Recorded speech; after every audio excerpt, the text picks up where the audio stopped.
बोलती किताबें में आज आप सुनेंगे महान विश्व प्रसिद्ध लेखक लियो टॉल्स्टॉय की कालजयी रचना दो वृद्ध पुरुष।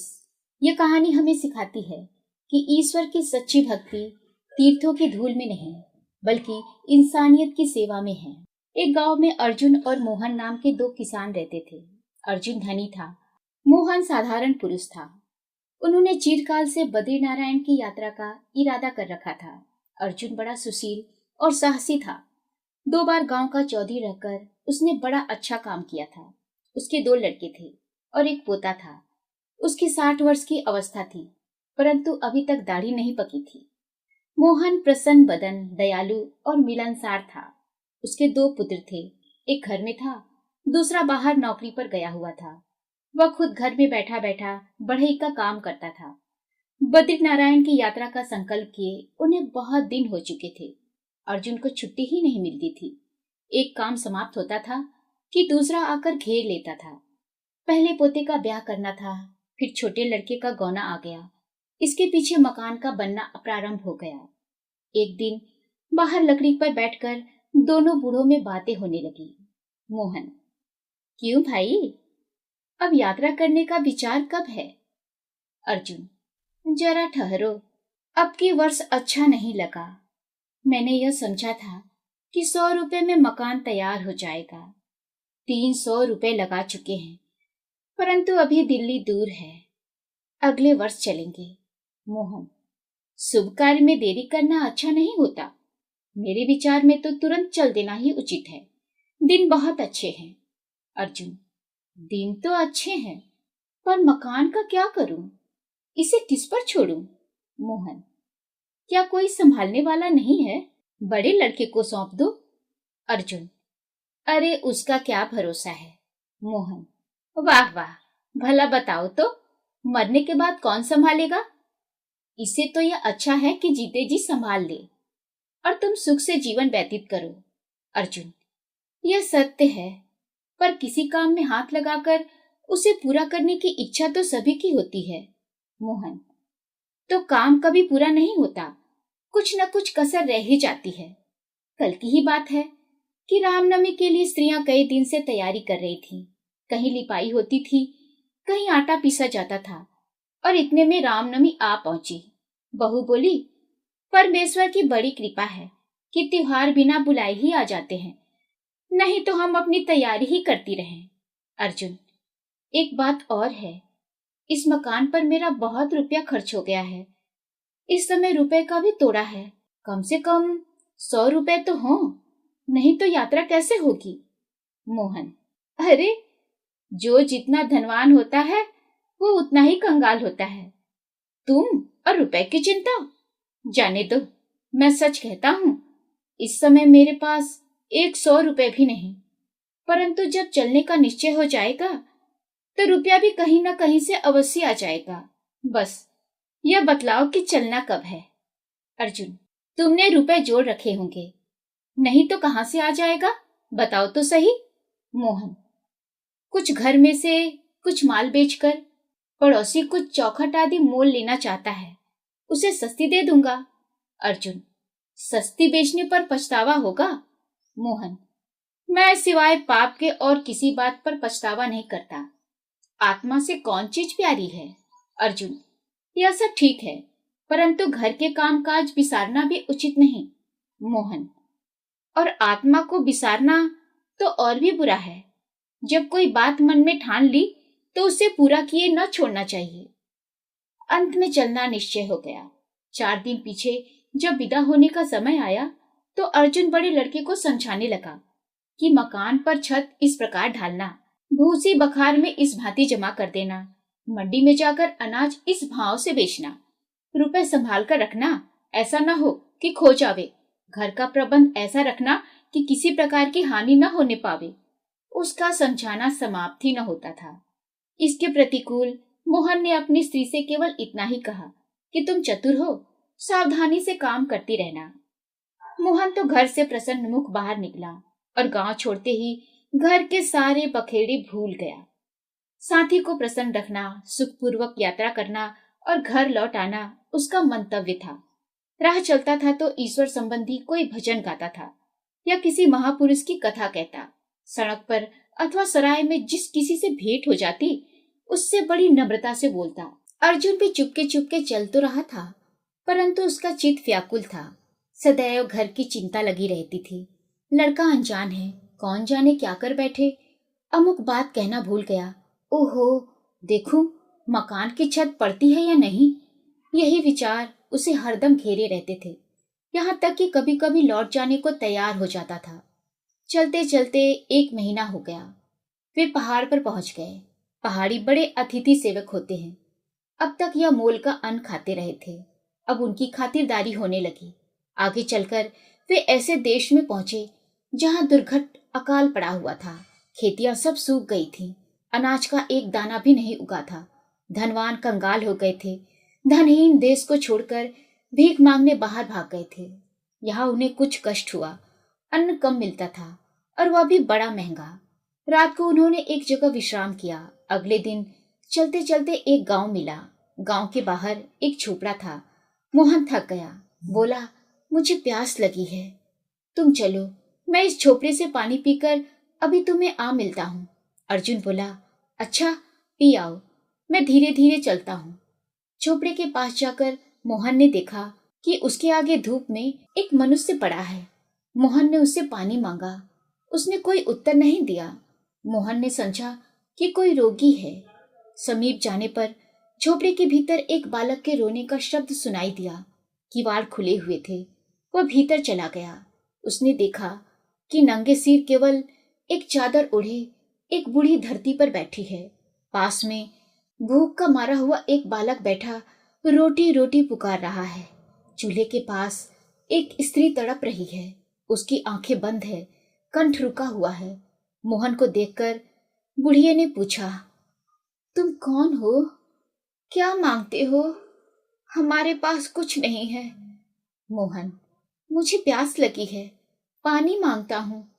बुढ़िया, यहाँ न बर्तन है न कोई लाने वाला, यहाँ कुछ नहीं, जाओ अपनी राह लो। मोहन, क्या तुम में से कोई उस स्त्री की सेवा नहीं कर सकता? बुढ़िया, कोई नहीं, बाहर मेरा लड़का भूख से मर रहा है, यहाँ हम भूख से मर रहे हैं। यह बातें हो ही रही थी कि बाहर से वह मनुष्य भी गिरता पड़ता भीतर आया और बोला, काल और रोग ने हम दोनों को मार डाला। यह बालक कई दिन से भूखा है, क्या करूं? यह कहकर वो रोने लगा और उसकी हिचकी बंद गई। मोहन ने तुरंत अपने थैले में से रोटी निकालकर उसके आगे रख दी। बुढ़िया ने कहा, इनके कंठ सूख गए हैं, बाहर से पानी ले आओ। मोहन बुढ़िया से कुआं का पता पूछकर बाहर गया और पानी ले आया। सबने रोटी खाकर पानी पिया, परंतु चूल्हे के पास वाली स्त्री बड़ी तड़पती रही। मोहन गांव में जाकर कुछ दाल चावल मोल ले आया और खिचड़ी पकाकर सबको खिलाई। तभी बुढ़िया ने कहा, भाई क्या सुनाऊं, निर्धन तो हम पहले से ही थे, उस पर अकाल पड़ा, हमारी और भी दुर्गति हो गई। पहले पहल तो पड़ोसी अन्न उधार देते रहे, परंतु वे क्या करते, वे आप भूखों मरने लगे, हमें कहाँ से देते। मनुष्य ने कहा, मैं मजूरी करने निकला, 2-3 दिन कुछ मिला, फिर किसी ने नौकर न रखा। बुढ़िया और लड़की भीख मांगने लगी। अन्न का अकाल था, कोई भीख भी न देता था। बहुतेरे यत्न किए, कुछ न बन सका। भूख के मारे घास खाने लगे। इसी कारण यह मेरी स्त्री चूल्हे के पास बड़ी तड़प रही है। बुढ़िया, पहले कई दिन तक तो मैं चल फिर कर कुछ धंधा करती रही, परंतु कहाँ तक, भूख और रोग ने जान ले ली। जो हाल है तुम अपने नेत्रों से देख ही रहे हो। उसकी बिथा सुनकर मोहन ने विचारा कि आज रात यहीं रहना उचित है, साथी से कल मिल लेंगे। प्रातःकाल वह उठकर गांव में गया और कुछ खाने पीने की चीजें ले आया। घर में कुछ न था। वह वहां ठहरकर इस तरह काम करने लगा कि मानो अपना ही घर है। 2 दिन बाद सब चलने फिरने लगे और वह स्त्री उठ बैठी।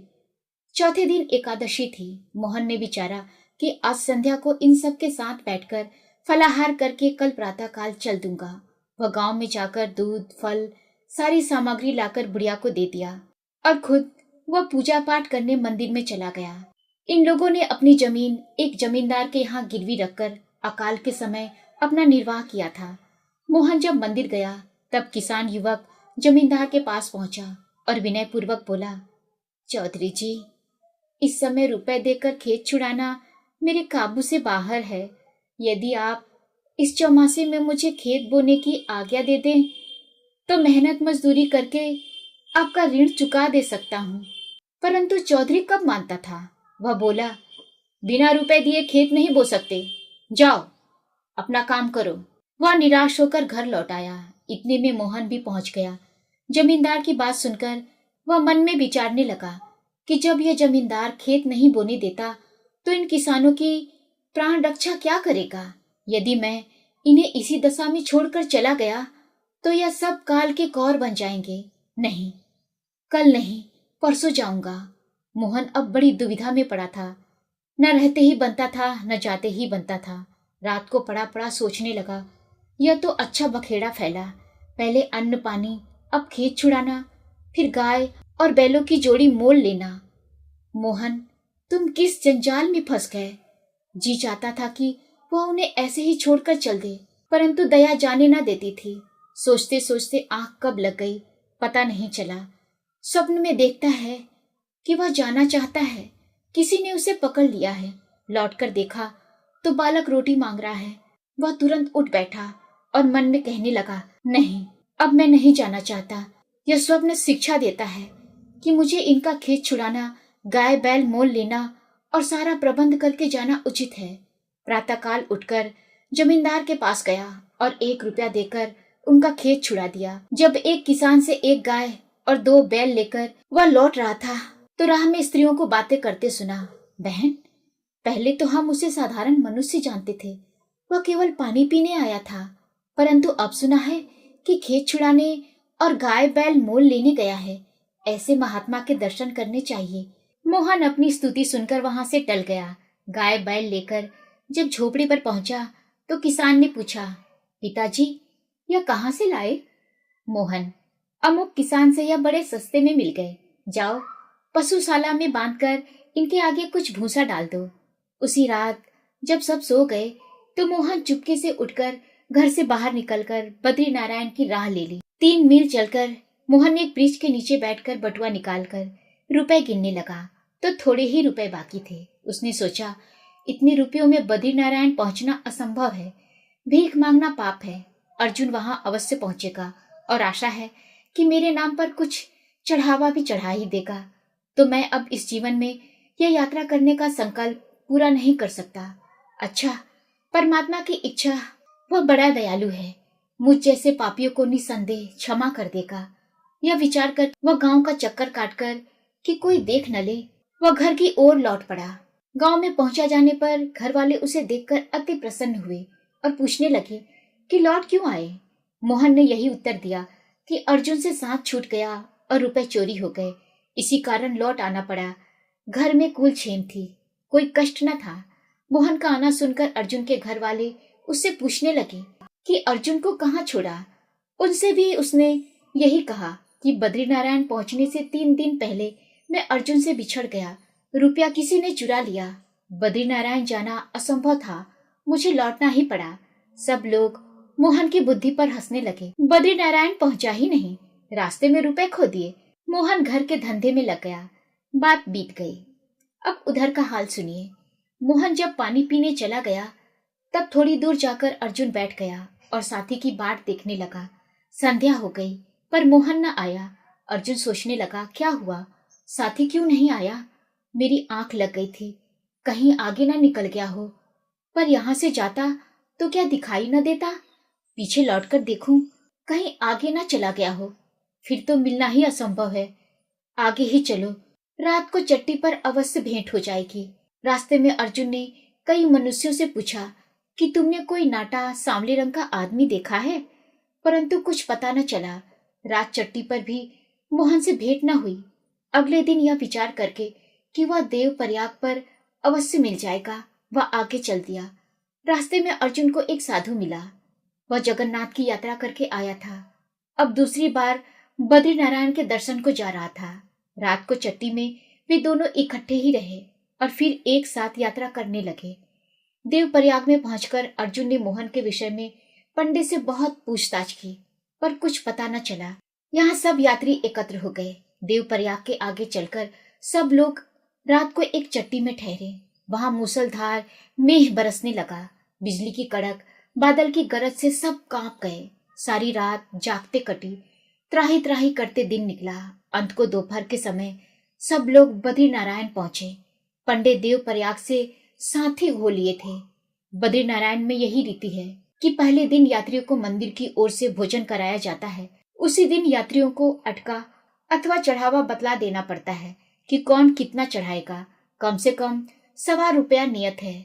उस समय तो सबने पंडों के घरों में जाकर विश्राम किया। दूसरे दिन प्रातःकाल उठकर दर्शन परसन में लग गए। अर्जुन और साधु एक स्थान में टिके थे। सांझ की आरती के दर्शन करके लौटकर जब घर गए तब साधु बोला कि मेरा तो किसी ने रुपए का बटुआ निकाल लिया। अर्जुन के मन में यह पाप उत्पन्न हुआ कि यह साधु झूठा है। किसी ने इसका रुपया नहीं चुराया, इसके पास रुपया था ही नहीं।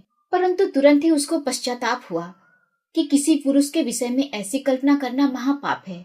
उसने मन को बहुत तेरे समझाया, परंतु उसका ध्यान साधु में ही लगा रहा। पवित्र स्थान में रहने पर भी चित्त की मलिनता दूर नहीं हुई। इतने में शाम की आरती का घंटा बजा। दोनों दर्शनार्थ मंदिर में चले गए। भीड़ बहुत थी। अर्जुन नेत्र मूंद कर भगवान की स्तुति करने लगा, परंतु हाथ बटुए पर था, क्योंकि साधु के रुपए खो जाने के संस्कार चित्त में पड़े हुए थे। अंतःकरण का शुद्ध हो जाना क्या कोई सहज बात है?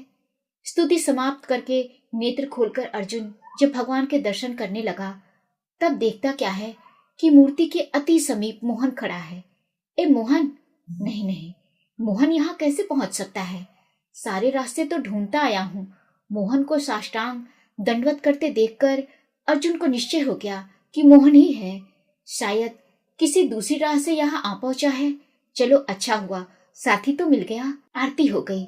यात्री बाहर निकलने लगे। अर्जुन का हाथ बटुए पर था कि कहीं कोई रुपया न चुरा ले। वह मोहन को खोजने लगा, पर उसका कहीं पता न चला। दूसरे दिन प्रातःकाल मंदिर में जाने पर अर्जुन ने फिर देखा कि मोहन हाथ जोड़े भगवान के सम्मुख खड़ा है। वह चाहता था कि आगे बढ़कर मोहन को पकड़ ले, परंतु जो ही वह आगे बढ़ा मोहन लोप हो गया। तीसरे दिन भी अर्जुन को वही दृश्य दिखाई दिया। उसने विचारा कि चलकर द्वार पर खड़े हो जाए।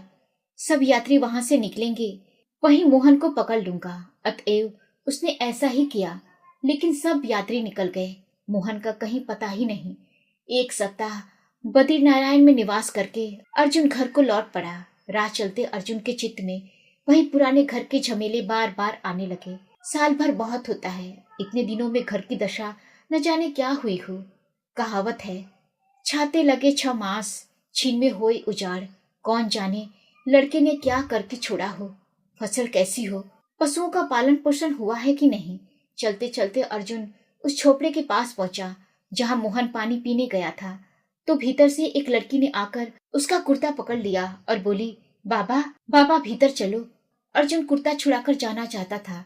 भीतर से एक स्त्री बोली, महाशय भोजन करके रात्रि को यहीं विश्राम कीजिए, कल चले जाना।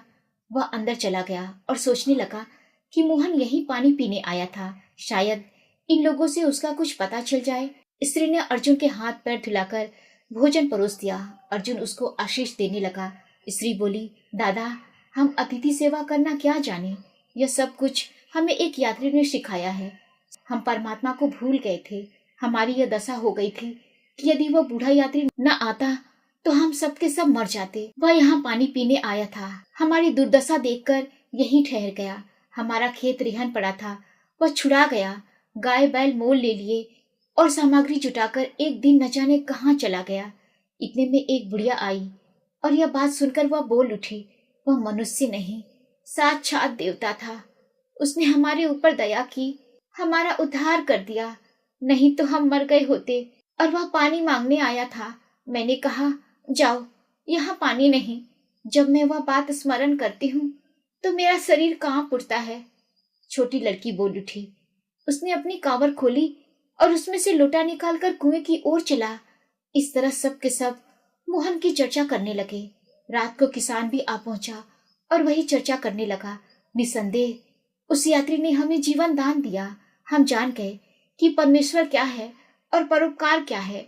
वह हमें पशुओं से मनुष्य बना गया। अर्जुन ने अब समझा कि बद्रीनारायण के मंदिर में मोहन के दिखाई देने का कारण क्या था। उसे निश्चय हो गया कि मोहन की यात्रा सफल हुई। कुछ दिनों बाद अर्जुन घर गया। लड़का शराब पीकर मस्त पड़ा था। घर का हाल सब गड़बड़ था। अर्जुन लड़के को डांटने लगा। लड़के ने कहा, तो यात्रा पर जाने को किसने कहा था, न जाते। इस पर अर्जुन ने उसके मुंह पर तमाचा मारा। दूसरे दिन अर्जुन जब चौधरी से मिलने जा रहा था तो राह में मोहन की स्त्री मिल गई। स्त्री, भाई जी कुशल से तो हो, बद्रीनारायण हो आए। अर्जुन, हाँ हो आया। मोहन मुझसे रास्ते में बिछुड़ गए थे। कहो वह कुशल से घर तो पहुंच गए। स्त्री, उन्हें आए तो कई महीने हो गए। उनके बिना हम सब उदास रहा करते थे। लड़के को तो घर काटे खाता था। स्वामी बिना घर सूना होता है। अर्जुन, घर में है कि कहीं बाहर गए हैं। स्त्री, नहीं घर में है। अर्जुन भीतर चला गया और मोहन से बोला, राम राम। राम राम भैया मोहन। राम राम। मोहन, राम राम। आओ भाई, कहो दर्शन कर आए। अर्जुन, हाँ कर तो आया, पर मैं यह नहीं कह सकता कि यात्रा सफल हुई अथवा नहीं। लौटते समय उस झोपड़े में ठहरा था जहां तुम पानी पीने गए थे। मोहन ने बात टाल दी और अर्जुन भी चुप हो गया, परंतु उसे दृढ़ विश्वास हो गया था कि उत्तम तीर्थ यात्रा यही है कि पुरुष जीवन पर्यंत प्रत्येक प्राणी के साथ प्रेम भाव रखकर सदैव उपकार में तत्पर रहे। तो दोस्तों, आज की कहानी आपको कैसी लगी कमेंट बॉक्स में अपनी राय जरूर दीजिएगा। मिलते हैं एक और नई कहानी के साथ। तब तक के लिए सुनते रहिए बोलती किताबें और चैनल को सब्सक्राइब करना मत भूलिएगा। नमस्कार।